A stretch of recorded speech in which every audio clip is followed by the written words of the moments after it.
Bonsoir à toutes et à tous, et bien ravi de vous retrouver dans cette émission. Alors, ce soir c'est une soirée spéciale parce qu'elle est dédiée, elle est consacrée à un sujet douloureux, à un sujet terrible, qui est la lutte contre la pédocriminalité.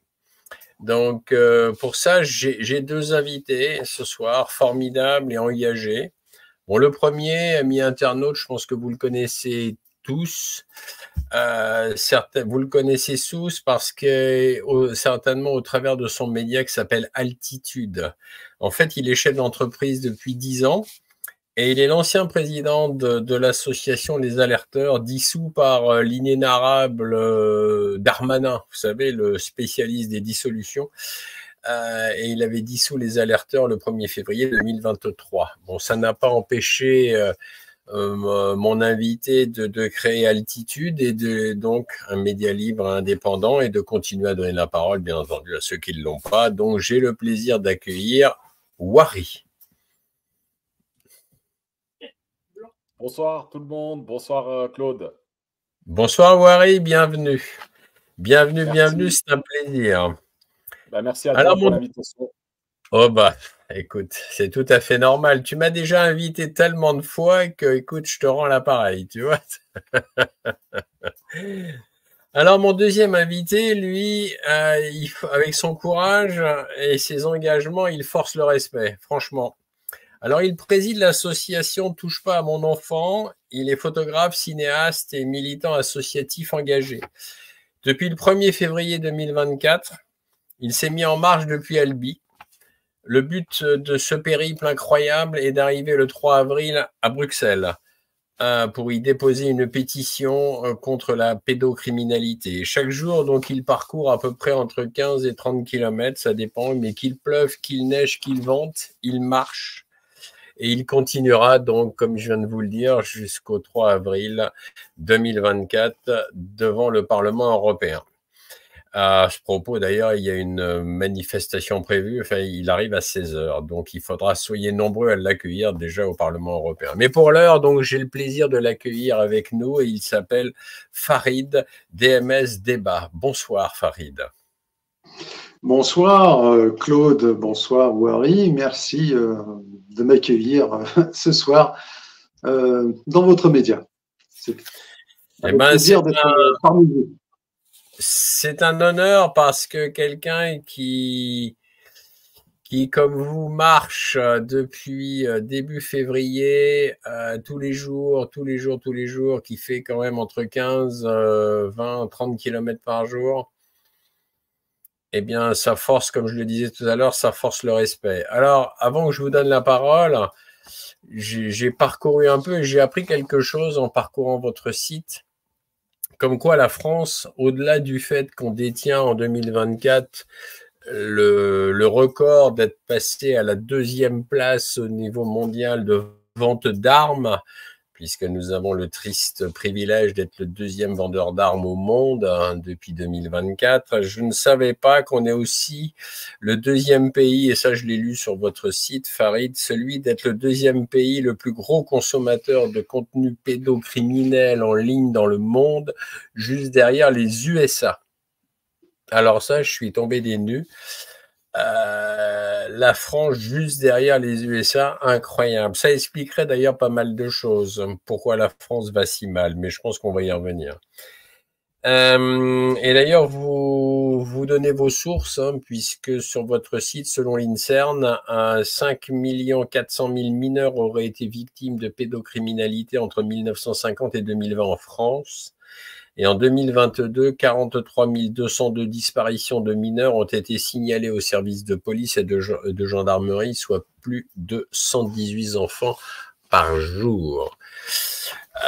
Là, franchement, je suis tombé des nues. Je ne pensais pas qu'on avait ce triste privilège en France de détenir ce record, entre guillemets, bien entendu. Alors, Farid, je vais vous laisser rebondir et expliquer tout ça.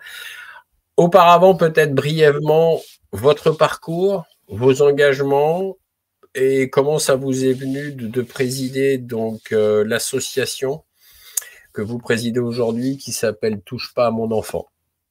À vous. Alors, touche pas à mon enfant Europe, parce qu'en fait, je suis le représentant européen de l'ONG reconnue d'utilité publique de droit marocain, qui est Touche pas à mon enfant. Donc, cette ONG qui a été créée en 2004, moi j'intègre Touche pas à mon enfant en 2008, suite à une rencontre que j'ai fait pendant un voyage d'affaires, un voyage professionnel au Maroc, à Agadir. Je suis pas marocain ni d'origine marocaine, mais le hasard a fait que j'ai rencontré cette dame pendant mon voyage d'affaires.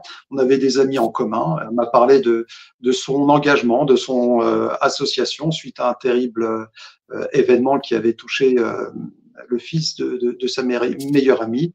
Et voilà, en 2004, elle avait créé son association. À l'époque, c'était pas encore une ONG, c'était une association. Et puis, c'était le poids des tabous, etc. 2008, cette rencontre.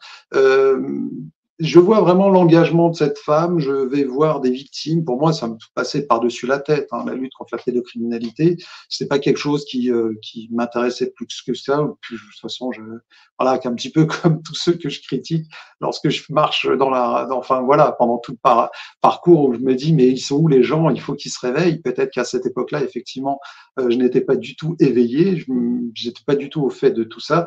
Mais effectivement, j'ai rencontré cette dame, j'ai rencontré des enfants, des victimes, des familles des victimes, des militants associatifs. Et depuis, son combat à cette dame qui s'appelle d'ailleurs Najat Anwar, qui est la présidente de Touche pas à mon enfant, son combat est devenu le mien.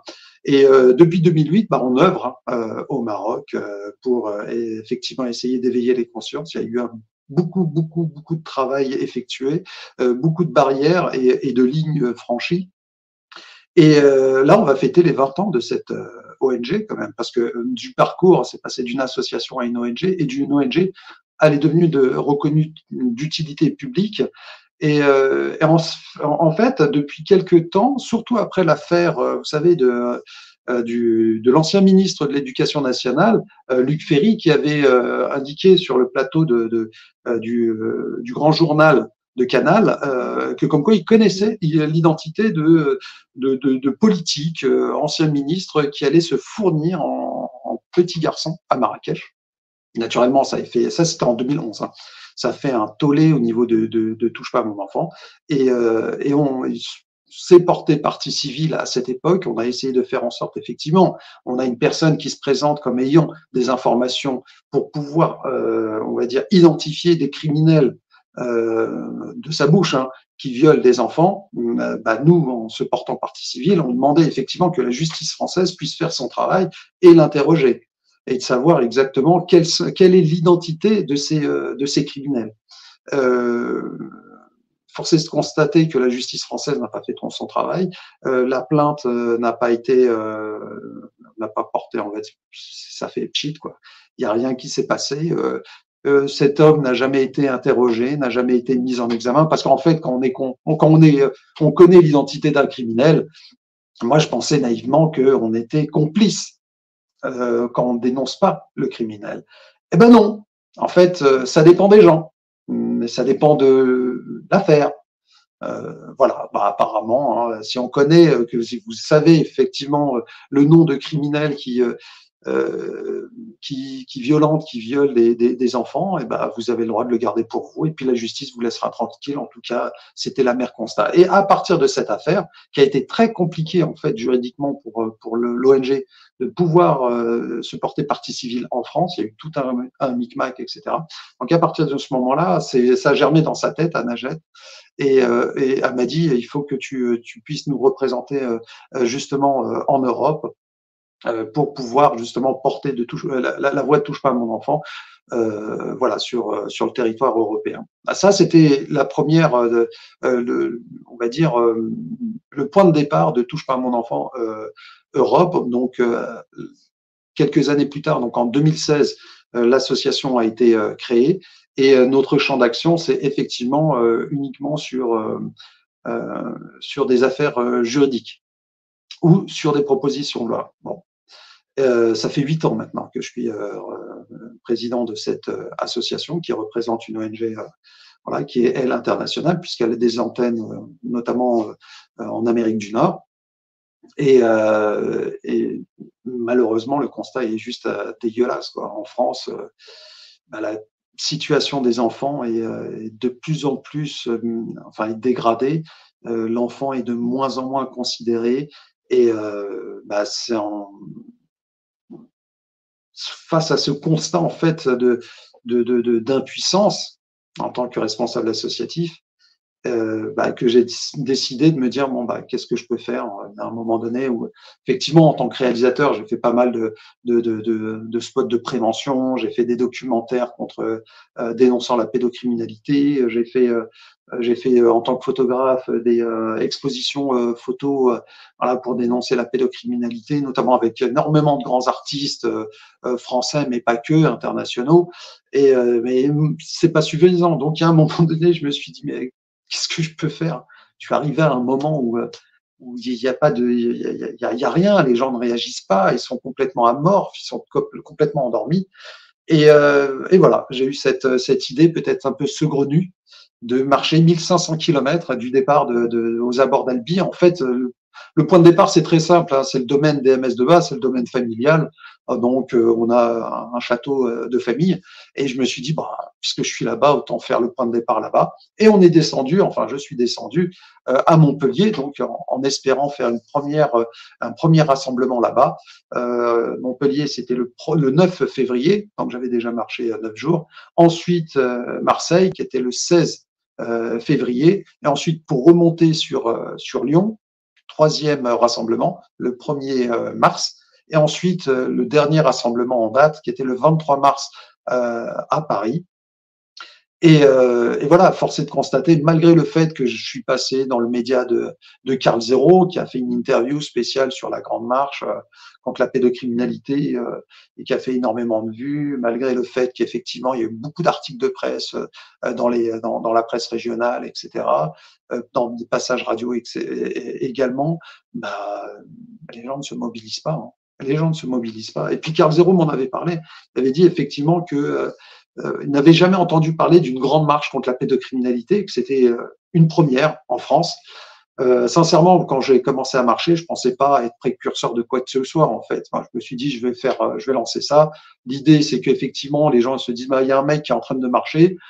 Pourquoi ce mec-là, il marche? Tiens, il parle de la pédocriminalité. Pourquoi la pédocriminalité? Et avoir exactement la même réaction que toi, Claude.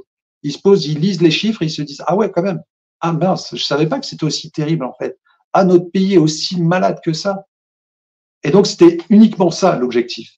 Mais malheureusement, naïvement, en commençant à marcher, je croyais que j'allais fédérer au maximum les gens. C'est-à-dire que j'allais me retrouver un petit peu comme dans la séquence de Forrest Gump où le mec il court et au bout de quelques jours il se retourne et puis il a une soixantaine ou une centaine de personnes derrière lui pour pouvoir, on va dire, voilà, essayer de faire bouger les choses. Parce qu'effectivement, si on est nombreux, la politique c'est un rapport de force.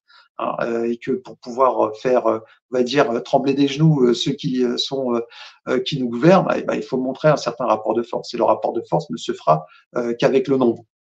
Mais le nombre ne s'est pas manifesté. Donc, il y a un autre chiffre que tu n'as pas indiqué, c'est un chiffre, je crois que c'est la Civis, c'était récent, qui parle de 160 000 enfants victimes d'agressions sexuelles en France par an. 160 000 enfants. C'est un enfant toutes les 3 minutes. C'est-à-dire que là, on a commencé le live, ça fait 15 minutes. Ah, voilà, tu fais le calcul du nombre d'enfants qui se sont fait violer en France. Et malgré ces chiffres-là, les gens ne bougent pas.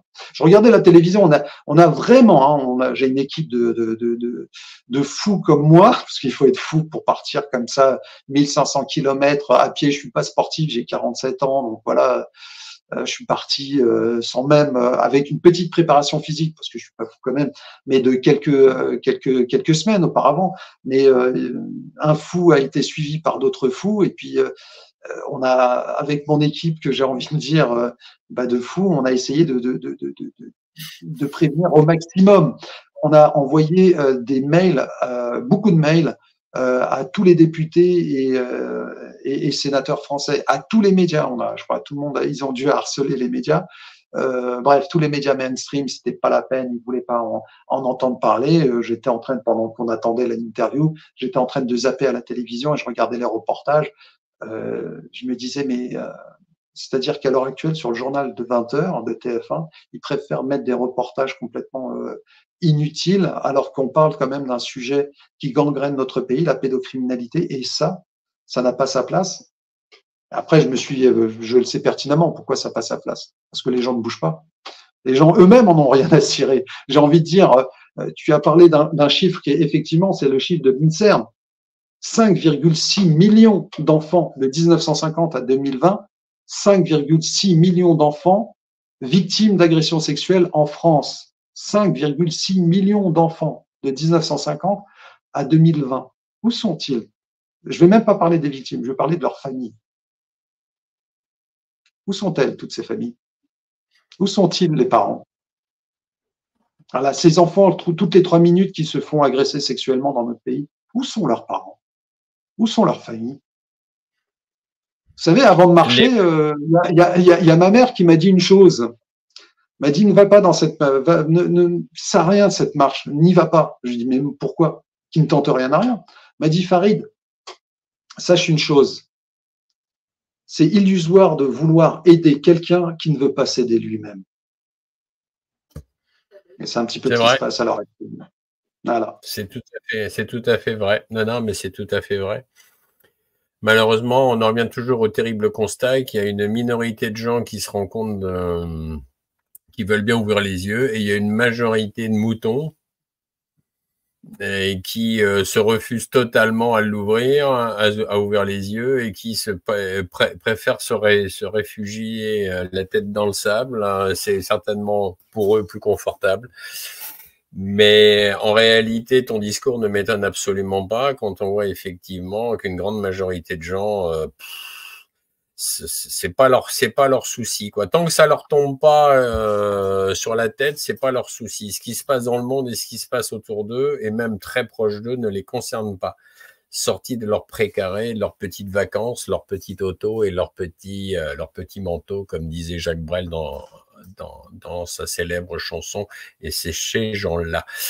Et quant aux médias qui ne bougent pas, bah là encore, c'est malheureux, mais ça ne m'étonne pas.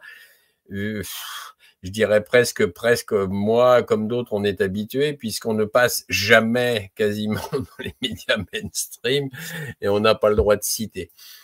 Alors heureusement d'ailleurs qu'il y a les médias libres indépendants, et à ce propos, je voudrais donner, après je te repasse la parole, Farid, mais je voudrais donner la parole un peu à notre ami Wari, qui lui, je te suis depuis le début.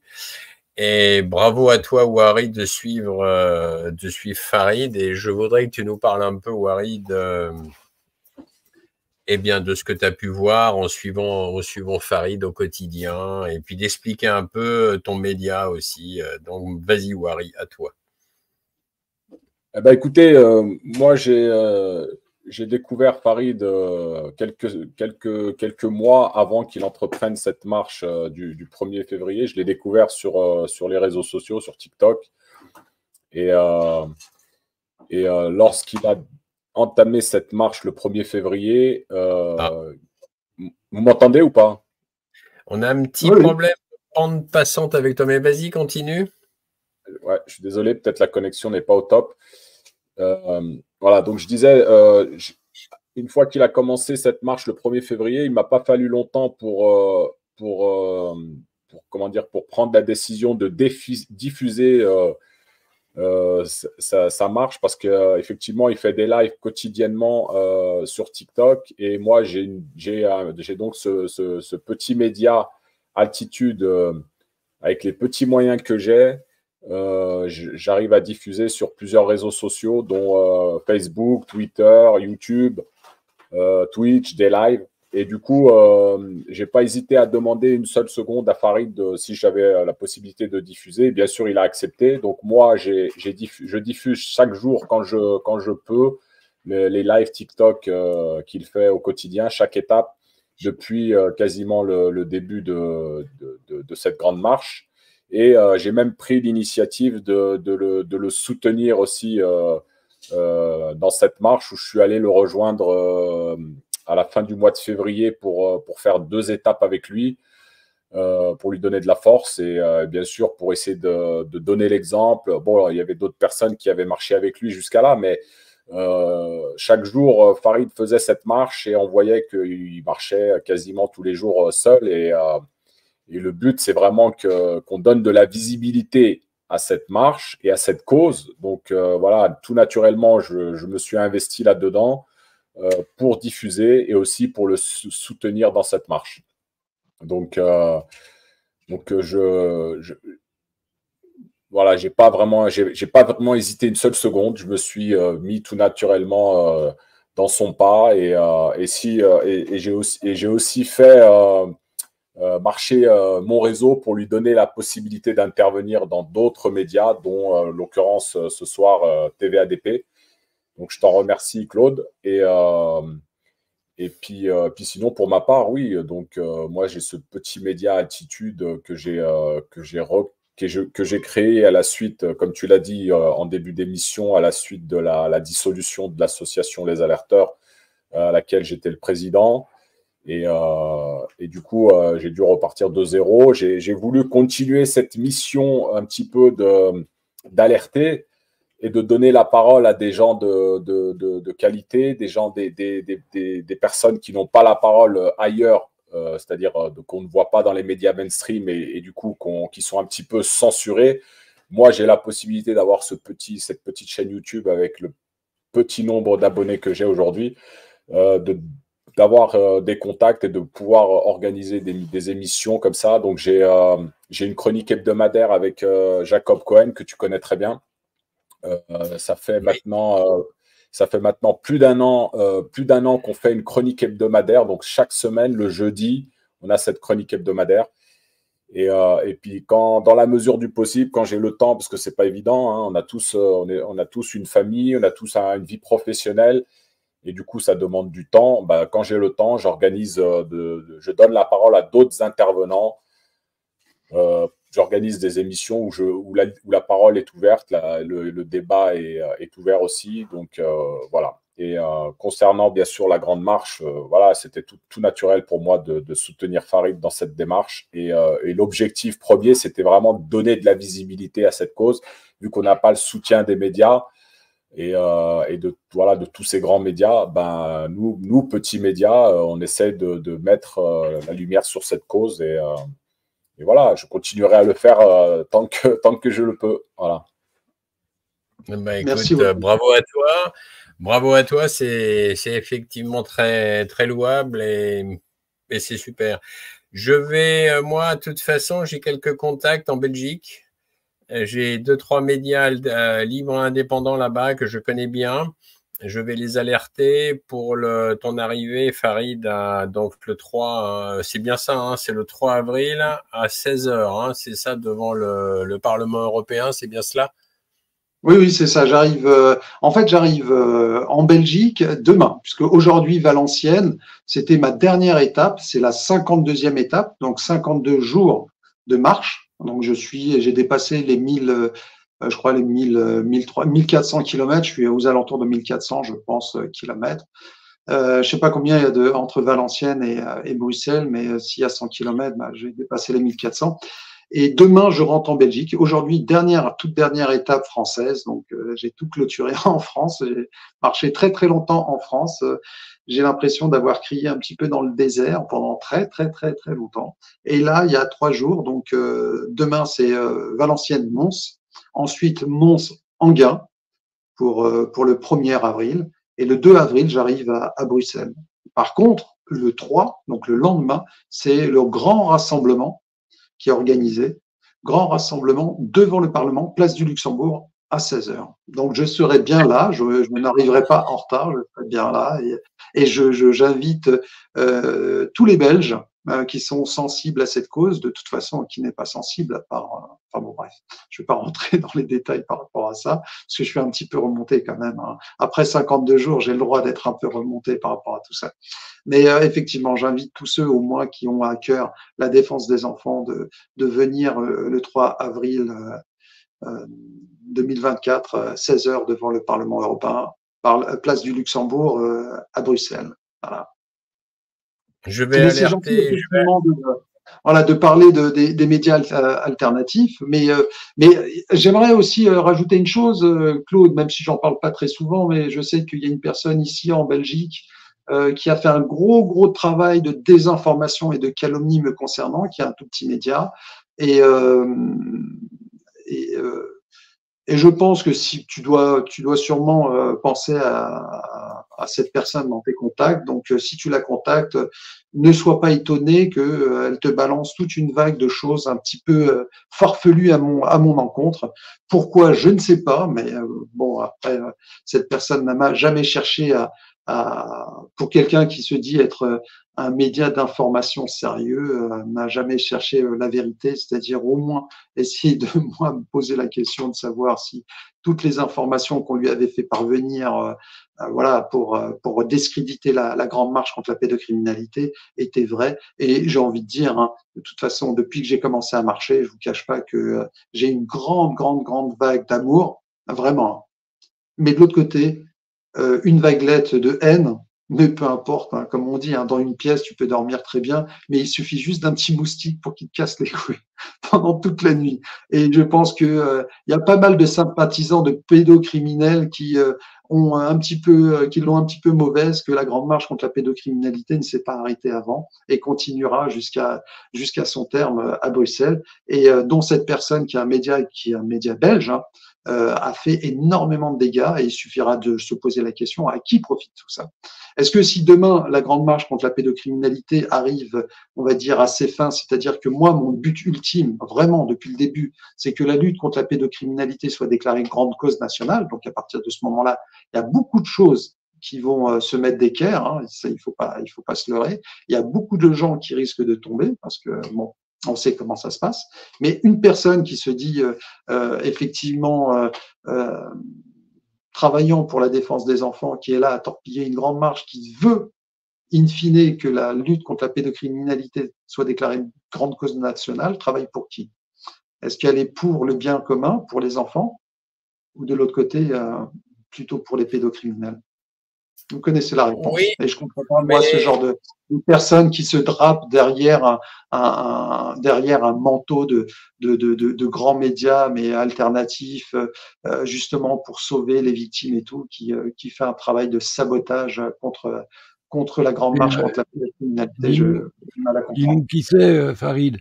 Oui, il faudrait que tu nous dises qui c'est parce que. Non, je vous le dirai en off, il n'y a pas de problème. Ouais, d'accord. Ok. Oui, parce que bon, là, effectivement, ça m'interpelle parce que j'en connais 2 ou 3 des médias libres en Belgique. Donc, du coup, bon, voilà. Bon, alors en off. Il y a un média que je peux parler puisque c'est Vécu. J'ai fait 2 interviews pour Vécu. Enfin, une interview pour Vécu, c'était Brigitte avec elle, qui devait justement venir à Paris et ensuite aussi venir à Bruxelles. Cette interview a disparu. Je ne sais pas où est-ce qu'elle est. Il y avait également un live, puisqu'il y avait une personne de Vécu qui était à Marseille pour le rassemblement. Donc ça, c'était le 16 février. Ce live-là, qui a duré pendant tout l'événement, donc plusieurs heures, a disparu aussi. Incroyable. Mais, on parle de lutte contre la pédocriminalité, les amis. Hein. On parle de lutte contre la pédocriminalité. Justement, les deux, tu sais, les grands fléaux, on a coutume de dire, et c'est la vérité de toute façon, qu'il y a 2 grands fléaux sur cette planète, c'est la haute finance internationale et les réseaux pédocriminels. Les deux, de toute façon, marchent pas forcément ensemble, mais marchent ensemble quand même relativement assez souvent, mais pas que. Et de toute façon, ce sont quand même des secteurs, je dirais, ultra protégés. Faut se rendre compte quand même qu'en France, rien qu'en France, moi j'ai appris effectivement ce que j'ai relevé dans ton site, mais ce que je savais aussi, c'est que par exemple, il y a à peu près 20 à 30% des magistrats qui trempent dans des réseaux pédocriminels. Faut le savoir. Si la justice aujourd'hui en France est en pleine déliquescence, c'est certainement en rapport avec le pourcentage de magistrats en France qui sont impliqués dans des réseaux pédophiles. Il y a eu le juge Bailly. Claude, moi, j'ai pas ces chiffres. Moi, c'est pas sur mon site que tu as eu ces chiffres. Moi, j'ai pas ces chiffres. j'ai pas dit que c'était sur ton site. Là, je te parle de moi, ce que je sais, parce que j'ai enquêté quand même pas mal sur le sujet. Et je fais référence ici aussi à une affaire qui a eu du juge Bailly il y a un an et demi, où un juge, donc un magistrat, prostituait sa fille sur Internet avec l'assentiment de son épouse qui, elle aussi, était magistrate et doit être toujours magistrate d'ailleurs. Ça se passait dans le département du Doubs. Et il a été donc en procès pour ça en première instance. Il a été condamné, je sais plus à quoi en première instance, mais c'était pas énorme. Et en appel, il a été absolument pratiquement acquitté.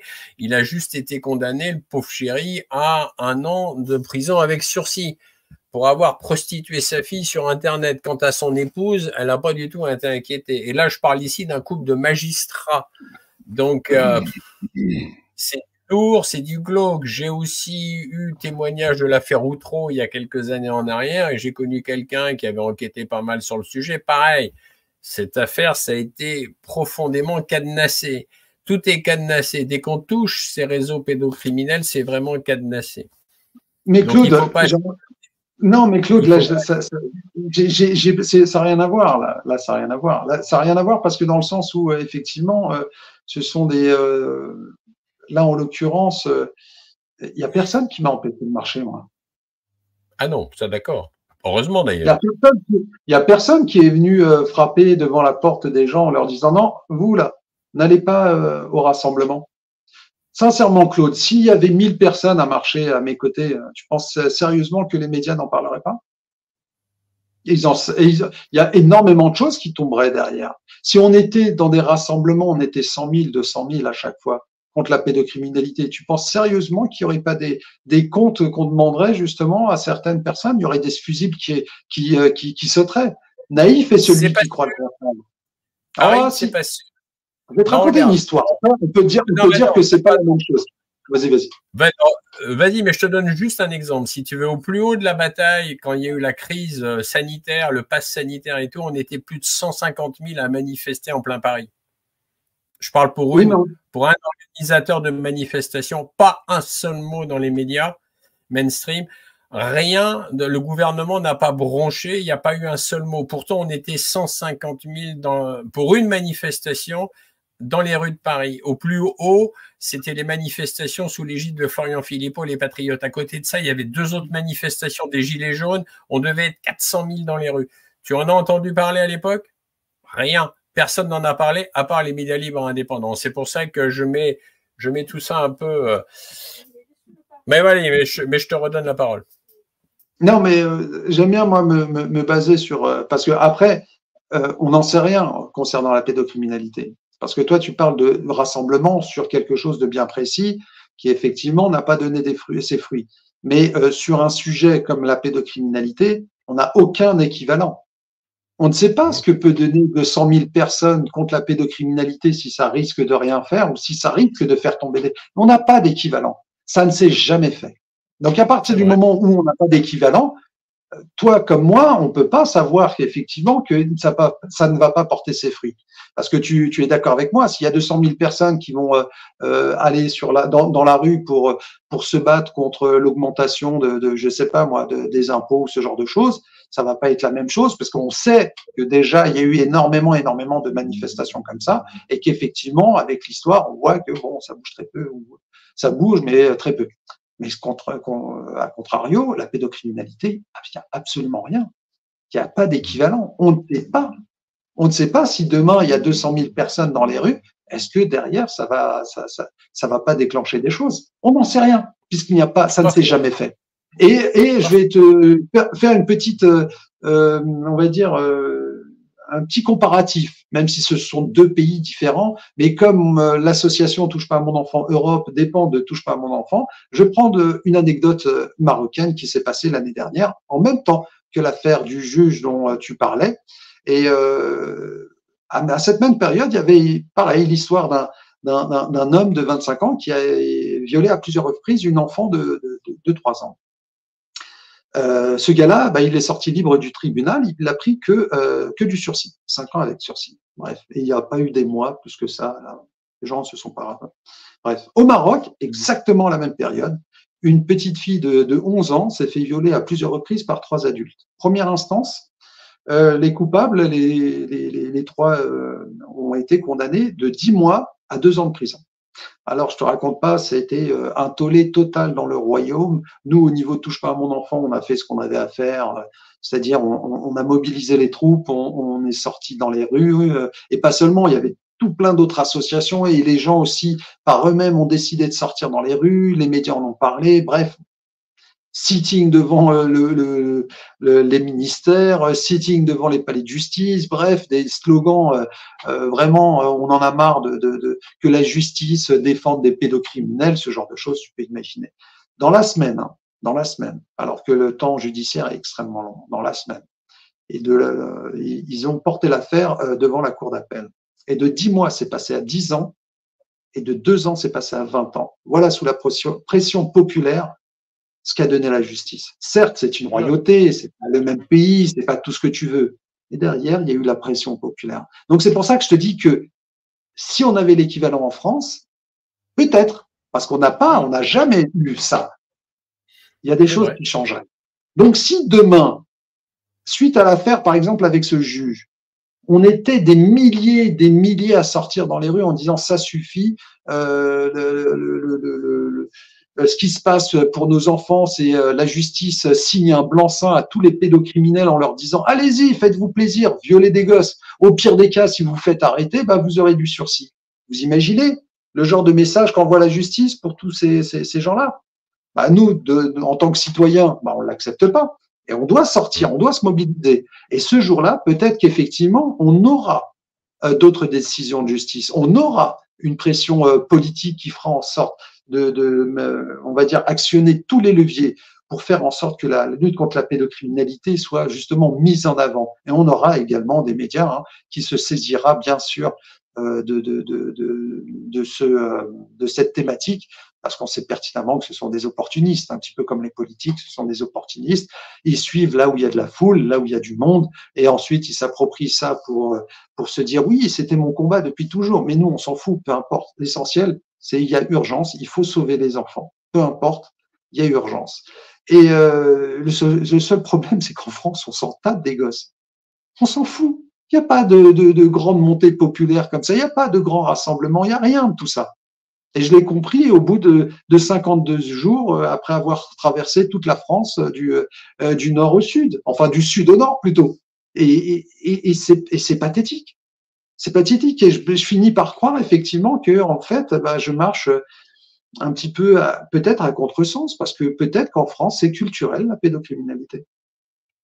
Peut-être que c'est culturel. On peut se poser la question. Peut-être que les gens acceptent que les enfants aient des relations avec des adultes.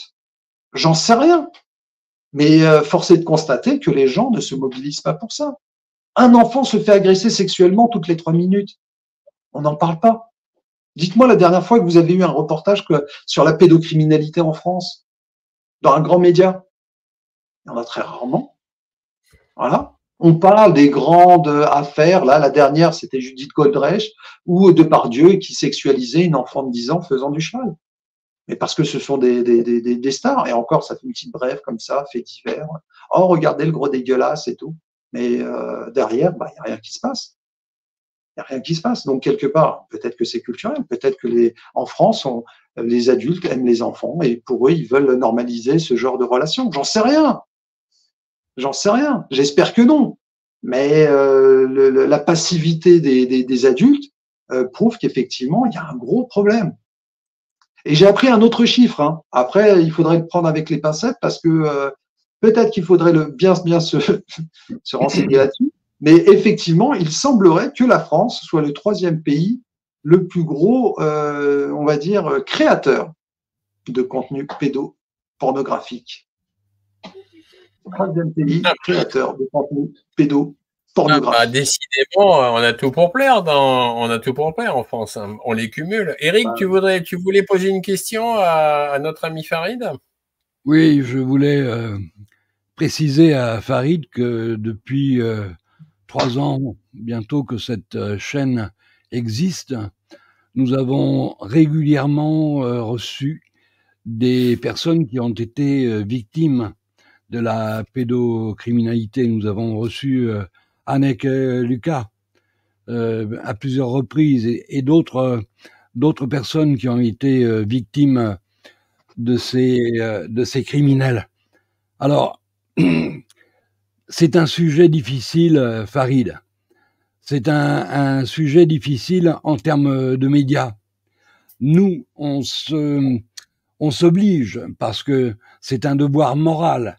Personnellement, je suis incapable d'avoir la moindre tolérance vis-à-vis de gens qui commettent ce genre d'actes. Il y a 2 tabous pour moi qui sont absolument intouchables, ce sont les enfants et les personnes âgées. Et j'estime que tous ceux qui portent atteinte à l'innocence d'un enfant ne méritent pas de vivre. Alors ma position est radicale en ce qui me concerne. Je considère donc que c'est un devoir moral personnel que de donner la parole à des gens qui la réclament et qui ne l'obtiennent pas sur les médias mainstream. Mais il faut que tu tiennes compte d'un facteur. Nous sommes un média de réinformation et Dieu sait si ce que nous diffusons sur TVADP n'a rien à voir avec ce qui se passe sur les médias mainstream. Donc les gens sont actuellement dans une phase de réinformation lente, si j'ose dire. Mais la Bible dit au commencement était le Verbe. Et effectivement, pour que les gens sachent, il faut qu'ils entendent et il faut qu'ils voient. Nous, médias indépendants, nous obligeons à ce devoir civique, à leur montrer des choses qui sont pas particulièrement télévisuelles et faites pour faire de l'audience. Il faut un temps pour la prise de conscience et un temps pour l'action. On est en train de semer les graines de la prise de conscience parce que non, je ne peux pas imaginer que ce soit un phénomène culturel en France, tu vois. J'imagine pas qu'on puisse généraliser à ce point. Mais je pense que, regarde l'affaire Epstein, même dans les médias mainstream, alors qu'il y a une section française à l'affaire Epstein, ça n'a pas intéressé plus que ça les médias. Pourquoi ? Parce que c'est une pratique à laquelle s'adonnent les personnes les plus puissantes de notre société, nos élites.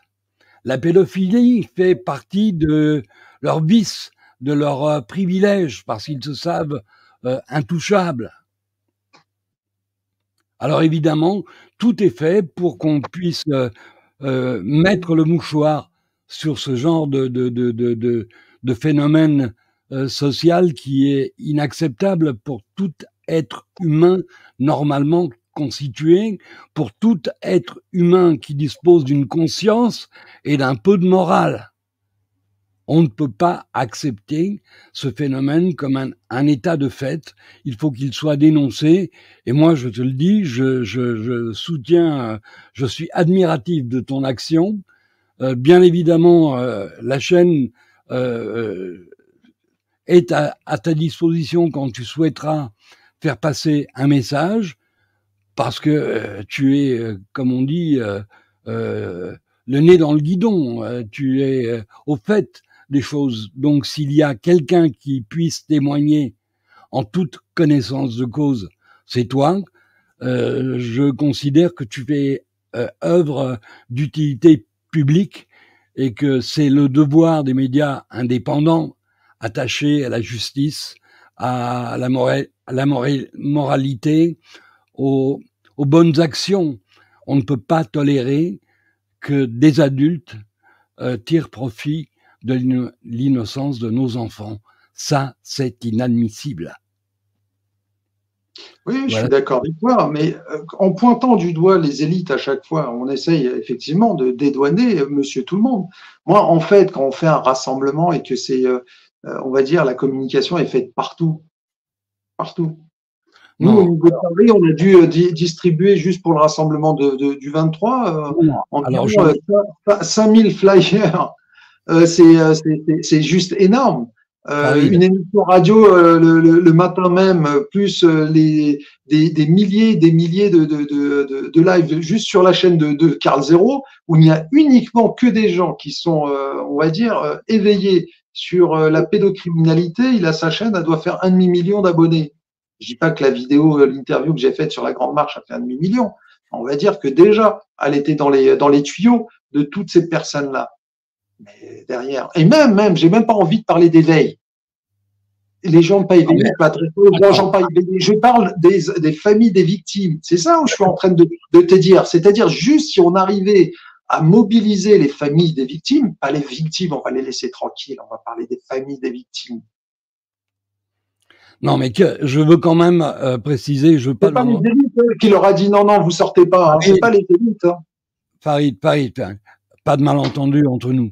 Ce que je vais essayer d'expliquer, c'est que si les choses bougent lentement dans notre pays, bien que ce phénomène soit absolument scandaleux et inadmissible, c'est parce que justement, c'est une pratique qui est commune aux élites.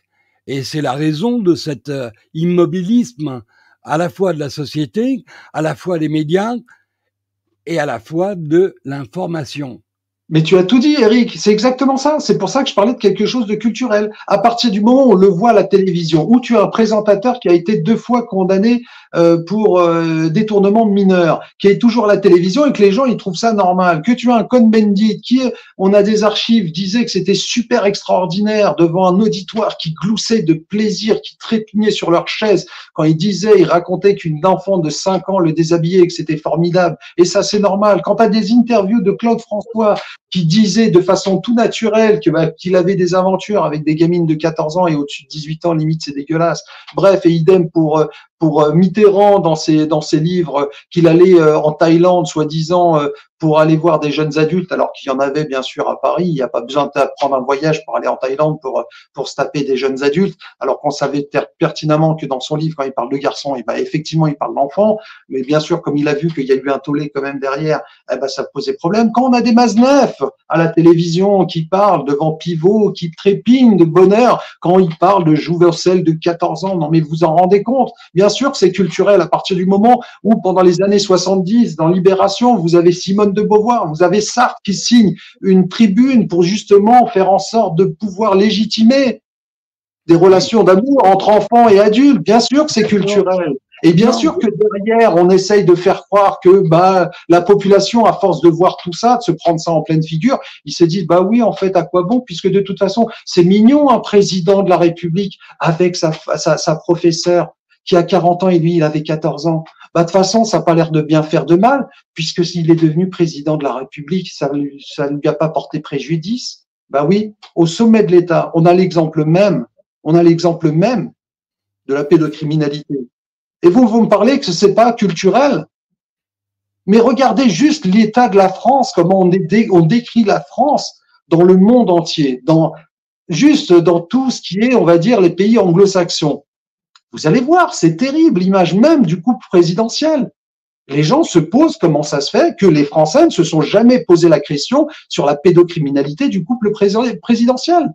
Qu'un enfant de 13 ans ou 14 ans ait pu avoir une relation avec sa professeure qui avait quand même un lien de subordination avec un enfant, a pu avoir une relation avec une adulte de 40 ans. Non mais réveillez-vous. Après, vous me dites non, c'est pas culturel. Les gens, bien sûr, ça devient culturel. Moi, j'ai l'impression. Les gens posaient la question maintenant à n'importe qui en parlant du couple présidentiel. Ils vont trouver des excuses. Ils vont, oui, mais regarde, c'est mignon. Non, ça scandalise. Ça fait. Non, puisqu'il a été élu président, personne n'a posé la question à ce moment-là. À quel moment on a posé la question? On a demandé des comptes sur le couple présidentiel. Mais Sarkozy est bien allé à l'église quelques jours avant le jour des élections pour faire croire qu'il était catholique. On est dans la dissimulation, on a affaire à des gens malhonnêtes, à des escrocs, à des gangsters. Sarkozy était un gangster. Macron n'est que, comme il le dit lui-même, la couverture de Rothschild. Le vrai patron de la France, il l'a reconnu. Il a dit, je suis la couverture de Rothschild. Mais il peut être la couverture de qui il veut, même de Brigitte, c'est pas mon problème. C'est juste l'image que je vous dis de la France par rapport à son propre peuple. Le peuple français accepte ça. Moi, j'ai marché, je suis allé à la rencontre des gens. Les gens finissent par accepter ça. Les amis, peut-être que nous, là, tous les quatre qui sommes là, on parle le même langage, on est dans le même combat. Mais peut-être qu'on est à contresens. Peut-être que nous, on est minoritaire par rapport à la majorité qui, eux, acceptent ce genre d'état de fait. Non, parce que au-delà de l'aspect privé. Moi, ça m'effraie. Hein. La France d'aujourd'hui m'effraie. Hein. J'ai juste envie de me barrer vu comment c'est. Je partage ton analyse à 100% et je vois les choses exactement comme toi. Mais je ne veux pas te laisser penser que la France serait représentée par un groupe d'intellectuels pervers et malades et qu'à cause d'eux, on pourrait dire c'est culturel. Sous prétexte, il y a une centaine de malades mentaux qui ont soutenu la pédophilie.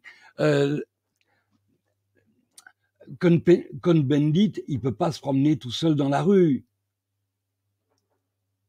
Il y a des tas de fils de pute qui ne peuvent plus vivre normalement. Oui, d'accord.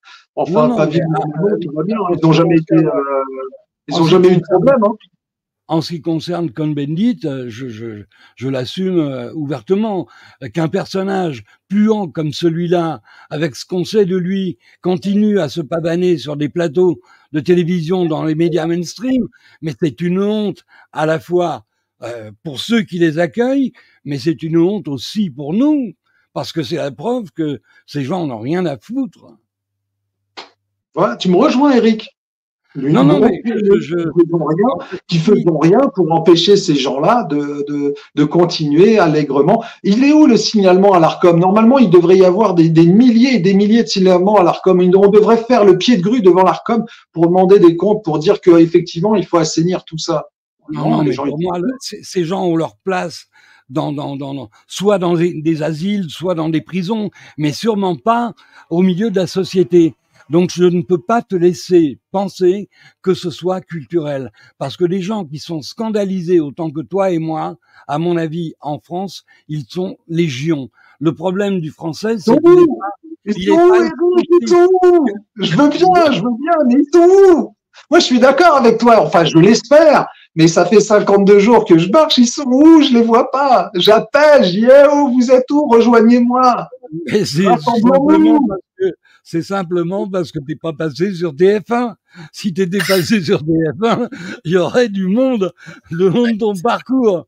Malheureusement, pour toi, tu es obligé de passer par des médias indépendants comme les nôtres et comme celui de Wari, que je soutiens, entre parenthèses.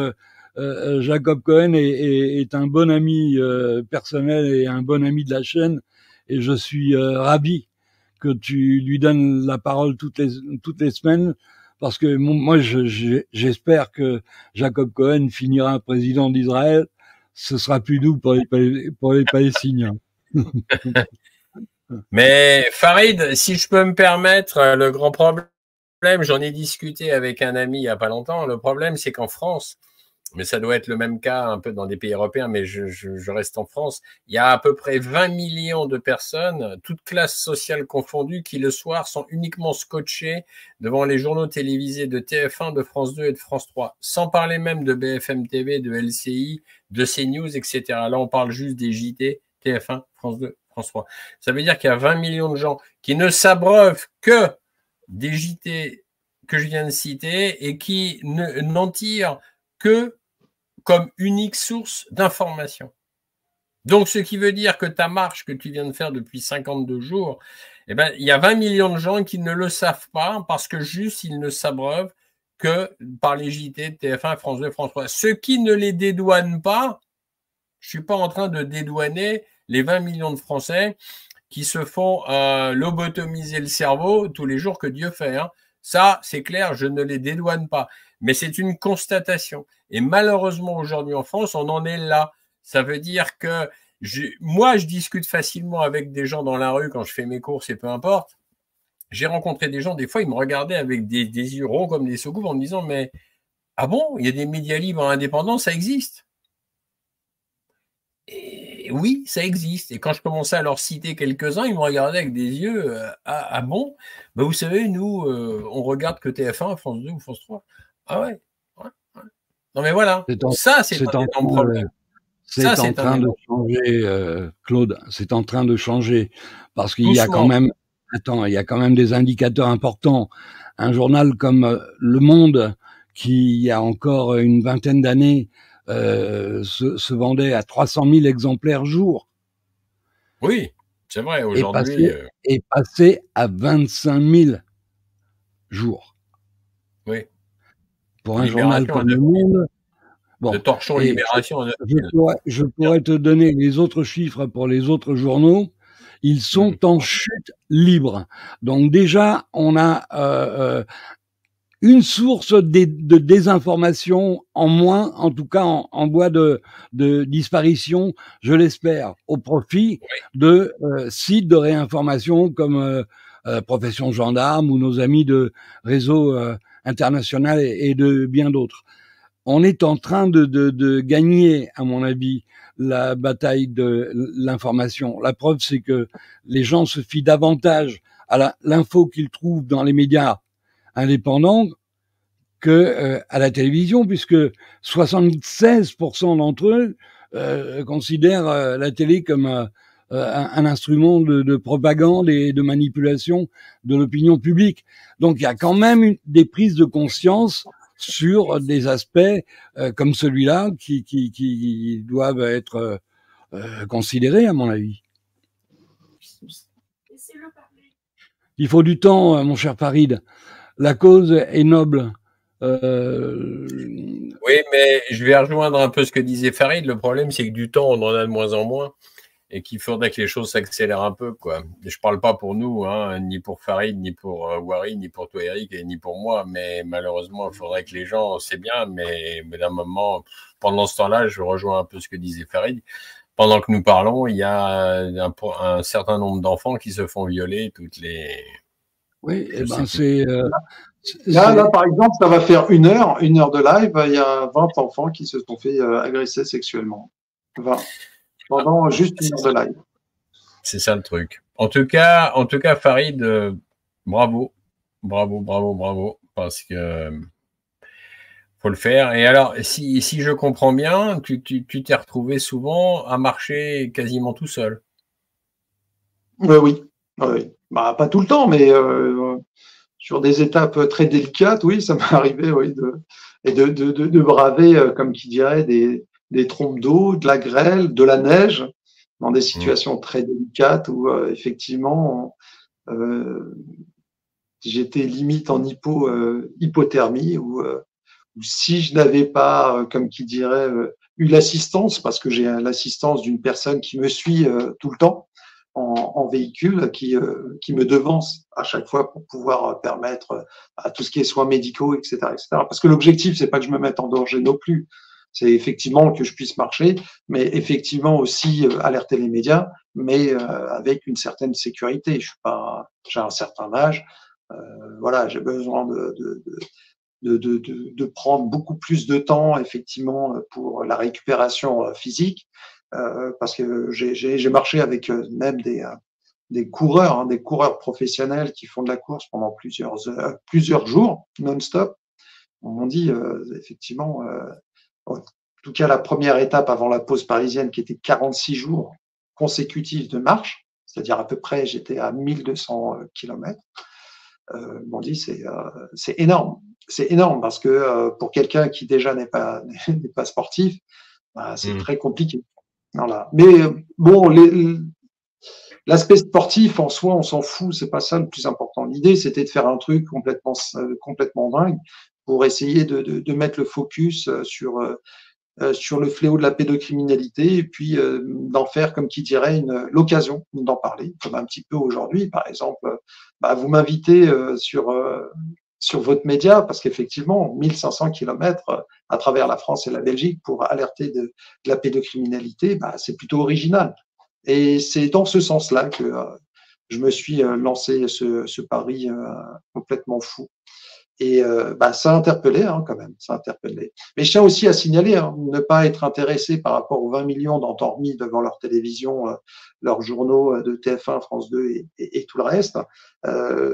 Moi, ce qui me fait rager quand même, c'est le reste, ceux qui se disent effectivement éveillés, et il y en a beaucoup, puisque dans tous les canaux, je dis bien tous les canaux, que ce soit associatif, que ce soit militant, alternatif, l'information est passée. Tout le monde parle de la Grande Marche, tout le monde est au courant de la Grande Marche. Mais derrière, la mobilisation, purée, les enfants, ils peuvent encore se faire violer pendant assez longtemps là pour que les gens se mobilisent. Et ça, c'est juste effrayant, quoi. C'est juste effrayant. Tous les grands changements ont été le résultat de la mobilisation de minorités conscientes, éveillées et actives. Donc, il faut espérer que se constitue à court terme une mobilisation avec des gens qui sont conscients de la gravité de la situation dans laquelle on vit. Mais tu comprends bien que dans un pays qui n'a pas encore compris qu'il est gouverné par des gangsters, par des détraqués, par des pervers, par des malfaiteurs, leur faire admettre qu'il y a un problème au coin de chez eux ou à l'étage de leur immeuble avec un voisin qui est peut-être en train de violer une gamine, c'est violent. C'est violent. Seuls des esprits éveillés, révoltés, seront capables de se mobiliser. Mais je te le dis, moi j'y crois et j'espère que je le vivrai avant de mourir. J'espère que cette mobilisation-là va naître et qu'ensemble, on nettoiera les écuries d'Augeas. Parce qu'il y a un ménage à faire chez nous qui va de la cave au grenier, à tous les étages, dans les administrations, les services d'enfance qui sont complices de ce qui arrive aux enfants, la justice particulièrement et d'une manière suspecte, tolérante avec des gens qui commettent ce genre d'actes. Il y a des dysfonctionnements de la société humaine, de nous tous, parce qu'on subit tous la conséquence de ça. Mais quand tu ne vis ni dans un état de droit, puisque comme tu as vu, les députés ont même leur tribunal, ils ont la cour de justice de la République pour se blanchir eux-mêmes. Eh ben, tu regardes tous ceux qui sont passés devant la cour de justice de la République sont sortis là comme voilà, comme on sort d'une machine à laver. Donc dans un pays où il y a des gens qui bénéficient d'une immunité totale, effectivement, ils sont au-dessus de loi et peuvent se permettre et s'offrir tous les vices. On est une société malade, Farid, mais on est une société aussi qui a des anticorps, des gens qui réfléchissent et qui sont capables d'agir, chacun à sa hauteur et à sa manière et selon ses moyens, pour essayer de rendre le monde meilleur. Parce que moi, je suis père et grand-père et j'aimerais, avant de mourir, faire ma part pour essayer de lui laisser un monde meilleur que celui que je vois actuellement et qui m'effraie. Ouais. Oui, mais justement, moi, en ayant décidé de marcher, comme qui dirait, fais ma part. Et au moins plus tard, un enfant qui malheureusement subit des civismes là aujourd'hui, tout le monde est au courant. Tu peux parler à qui que ce soit autour de toi, les gens ils disent ouais, je sais, il y a des pédocriminels, etc. Peut-être pas dans le détail des chiffres, mais sauront qu'effectivement il y a un gros problème. Donc un enfant qui à l'heure actuelle, dans quelques années, qui viendra te voir, qui sera devenu un adulte, et te regardera dans les yeux et te dira tu savais, qu'est-ce que tu as fait quoi? Qu'est-ce que tu as fait pour essayer de me sauver ou sauver d'autres enfants? Vous, les adultes, qu'est-ce que vous avez fait? Moi, je peux marcher 1500 kilomètres à travers la France et la Belgique. Je peux faire des interviews là sur les médias, interpeller les députés, les sénateurs, faire des manifestations, des rassemblements. Ça, je peux le faire. Mais un enfant, lui, qu'est-ce qu'il peut faire? À part subir le silence et le mépris. C'est nous, notre responsabilité d'adultes, d'agir et pas d'agir après le drame. C'est d'agir maintenant pour les protéger. Qu'est-ce qu'on fait? Et qu'est-ce qu'on dira à cet enfant devenu adulte qui vous regardera dans les yeux et vous dira tu savais, qu'est-ce que tu as fait? Moi, je veux dire tout simplement, j'ai marché 1500 km. J'ai crié comme je pouvais à qui voulait bien m'entendre, qui avait un gros problème. Il y a des gens qui m'ont écouté, qui m'ont suivi. On a essayé de faire des choses. Ce n'était pas suffisant parce qu'on n'était pas nombreux. Mais vous, les gens qui regardez, qu'est-ce que vous faites, vous? À part regarder ailleurs ou vos chaussures. Le temps de la mobilisation, c'est pas demain, hein, c'est maintenant. Parce que les enfants, eux, qui seront violés, toutes les 3 minutes, comme je l'ai dit, ça fait 1h05 là, de live. C'est-à-dire que il y a 21 enfants qui ont été violés. Qu'est-ce qu'on fait là? Franchement, qu'est-ce qu'on fait? Il n'y a pas urgence pour vous? Il faut attendre que la majorité veille et se dise oh bah tiens aujourd'hui il est temps d'aller quoi, on se bat pour quoi là? Ah, défendre les enfants, d'accord, allez on y va. Ouais, mais derrière il y a des charniers, entiers. Donc l'urgence elle est maintenant. Et juste même tous ceux qui sont dans tous les canaux alternatifs, qui sont éveillés, ne se sont pas mobilisés. Et ça c'est le drame. C'est ça le drame et c'est ça que je ne comprends pas. Parce que pour des gens qui se disent éveillés, il y en a des milliers, des millions dans ce pays, des millions qui regardent tous ces médias alternatifs, qui sont dans des canaux que Telegram, etc. Ça brasse énormément de personnes. Ils regardent ça, mais comme un divertissement, comme une sorte de télé-réalité, et ils passent à autre chose. Et ça, c'est dramatique. Donc c'est vraiment, ça je le dis de façon solennelle, de la responsabilité de chacun de nous de protéger les enfants, mais dès maintenant. Ce sera, de toute façon, après, c'est trop tard. Mais vous aurez une responsabilité et vous aurez des comptes à rendre auprès des générations futures. Parce que le pays, la France, qu'on va leur livrer, c'est notre responsabilité. La France est à l'image de leurs dirigeants. On peut dire ce qu'on veut. On peut toujours dire critiquer et tout. Allez à l'image de la population, leurs dirigeants et à l'image de leurs dirigeants et à l'image de leur population. On peut dire ce qu'on veut, c'est comme ça. C'est comme ça. Maintenant, il faut prendre vos responsabilités, les gens. Il faut prendre vos responsabilités. Voilà. En tant qu'adulte, on a le devoir, le devoir de protéger les enfants. Et à l'heure actuelle, force est de constater que rien n'est fait. Rien n'est fait. Moi, j'essaye. J'ai cru naïvement qu'à arriver à 52 jours de marche et on va dire d'interpellation, de passage dans les médias, etc., qu'il allait y avoir un sursaut. Mais non. Peut-être que si j'avais marché pour l'Ukraine ou pour l'essence trop chère, on aurait été des milliers à marcher côte à côte. Peut-être, sûrement même. Mais j'en souris, mais de dépit. Je suis consterné par l'état de notre pays, les amis. Je suis consterné. À quel point les gens sont cyniques et égoïstes. C'est triste. C'est triste, mais surtout en même temps, Farid, une circonstance atténuante. Notre pays est composé de gens qui courent tous les matins, qui font la course à l'argent pour vivre en état de survie économique. Beaucoup sont dans cette course à la survie.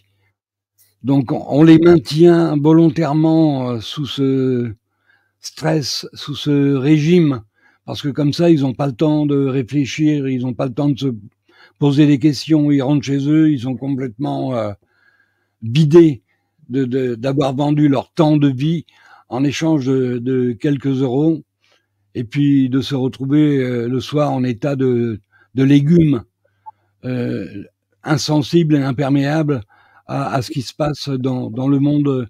Les gens ne sont pas franchement conscients du monde dans lequel on vit, Farid.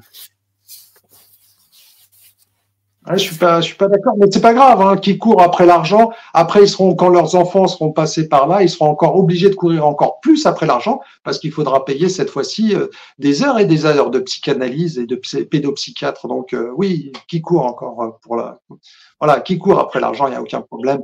Les pédos, ils se frottent les mains et ils vont s'occuper de leurs gosses pendant que eux, ils seront au bureau pour ramener le steak à la maison. C'est dramatique de faire une échelle comme ça tu vois, Eric, hein, moi, il y a rien au-dessus de la protection des enfants. Tu vois, je préfère avoir le ventre vide et de savoir que les enfants sont protégés que de me dire, chouette, regarde, il y a du beefsteak dans le frigo. Ah, ben, tu t'es fait violer, désolé. Allez, une petite entrecôte. Non, c'est cynique. C'est cynique. Non, non, On peut pas imaginer qu'effectivement l'argent et ou le train de vie ou le fait de courir pour survivre est une excuse pour se laver les mains, pour la protection des enfants. C'est pas possible. Je peux pas entendre ça. Il y a aucune excuse. Un enfant, il te fait violer. Eric, toi, tu vas venir le voir. Tu lui dis, excuse-moi. Franchement, j'étais trop occupé à ramener de la bouffe à la maison. Mais c'est inentendable pour une victime.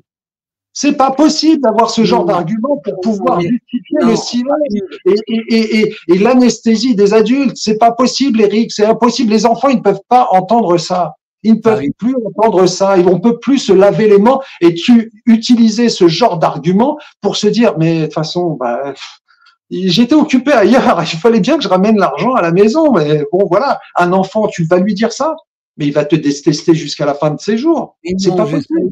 J'essaye de comprendre la tiédeur des gens, leur indifférence, leur manque de réaction.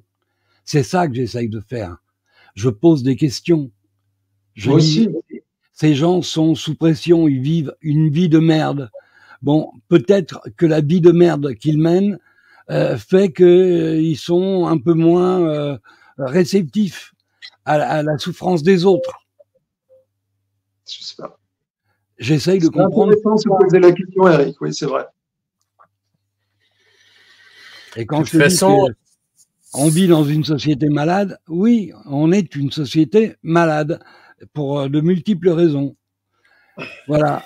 On est à 1h12, mon cher Claude. Il va falloir qu'on conclure. Eh bien, oui, il va falloir conclure. Bah, moi, je pense que la conclusion, c'est rendez-vous Bruxelles 3 avril, 16h. C'est cela, Farid? Place du Luxembourg devant le Parlement, absolument. Le 3 avril 2024, 16h, place du Luxembourg devant le Parlement. Soyez nombreux pour dire non à la pédocriminalité et pour que la lutte contre la pédocriminalité soit déclarée grande cause nationale. Les amis, les adultes, on est responsable des enfants. On est responsable. Et maintenant, les enfants, ils ne peuvent pas attendre. Ils ne peuvent plus attendre. On est d'accord. Nous sommes d'accord. Alors, si je peux dire un mot avant de conclure. Vas-y, Waris. Oui, alors, bon, bah, j'ai écouté attentivement tout ce qui a été dit.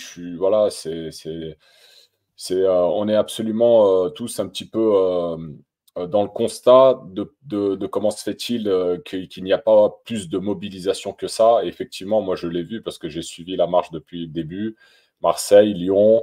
Lyon, j'y étais, Paris, j'y étais, et effectivement, avec tous les moyens qu'on a mis pour communiquer par rapport à tout ça, on s'est aperçu que il y avait très peu de monde qui s'est mobilisé, et on est aujourd'hui, on ne comprend pas comment se fait-il que les gens ne se mobilisent pas, ne bougent pas pour cette cause, et effectivement, on est à 1h13 de live. On a 25 peut-être enfants qui se sont fait violer à l'heure actuelle. Donc,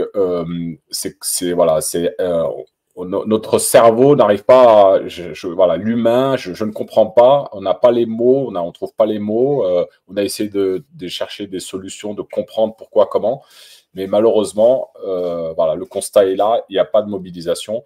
Donc, j'espère que les Français et tous ces parents, tous les papas, les mamans, on est tous concernés, on a tous des enfants, on a tous des petits-enfants.